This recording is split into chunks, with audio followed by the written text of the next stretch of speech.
চার নির্বাচনী এলাকায় আমি জামাত ইসলামী কর্তৃক মনোনীত প্রার্থী হিসাবে ভোটারদের সাথে যোগাযোগ রক্ষা করছি।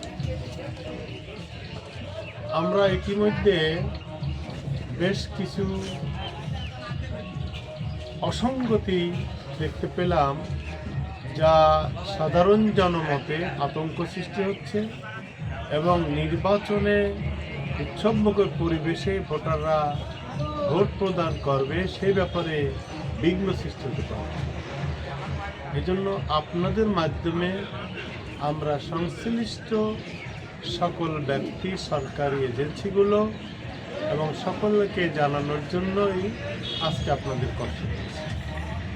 আমরা বিশ্বাস করি বর্তমান সরকার, আইনশৃঙ্খলা বাহিনী এবং রাজনৈতিক নেতৃবৃন্দ মিলে আগামী নির্বাচনটা সুষ্ঠু এবং সুন্দর হবে, অংশগ্রহণমূলক হবে, নির্ভয়ে ভোট দিতে পারবে, সেই পরিবেশটা তৈরি হবে।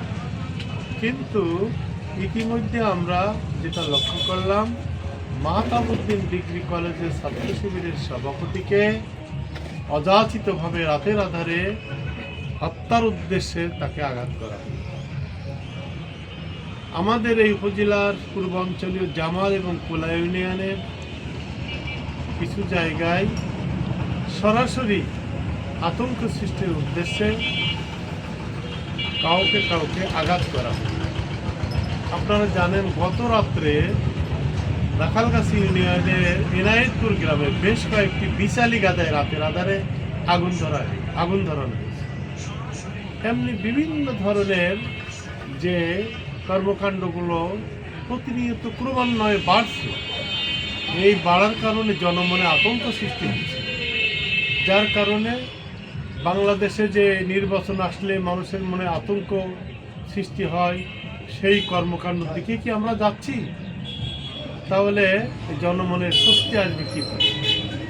এজন্য আমরা বিশ্বাস করি সরকারের সংশ্লিষ্ট বিভাগ, আইনশৃঙ্খলা বাহিনী যেভাবে তৎপর আছে, তাদের তৎপরতার গতি যদি আরো বাড়াইতে পারে, রাজনৈতিক নেতৃবৃন্দকে যদি বোঝাইতে পারে, আমরা সকলে মিলে পরিবেশটা সুন্দর করার জন্য আরো যদি চেষ্টা করতে পারি, তাহলে নিশ্চয় পরিবেশটা ভালো হবে। আমরা জানি আগামী নির্বাচনকে বানচাল করার জন্য একটি মহল নানাবিধ ষড়যন্ত্রে লিপ্ত আছে। সেই ষড়যন্ত্র যদি বাস্তবায়ন হয়, তাহলে জুলাই যোদ্ধারা যে জীবন দিল, তাদের জীবন দেওয়াটা বৃথা হবে। জাতির যে প্রত্যাশা সামনে আছে, সেই প্রত্যাশা পূরণে তারা হতাশার মধ্যে নিমজ্জিত।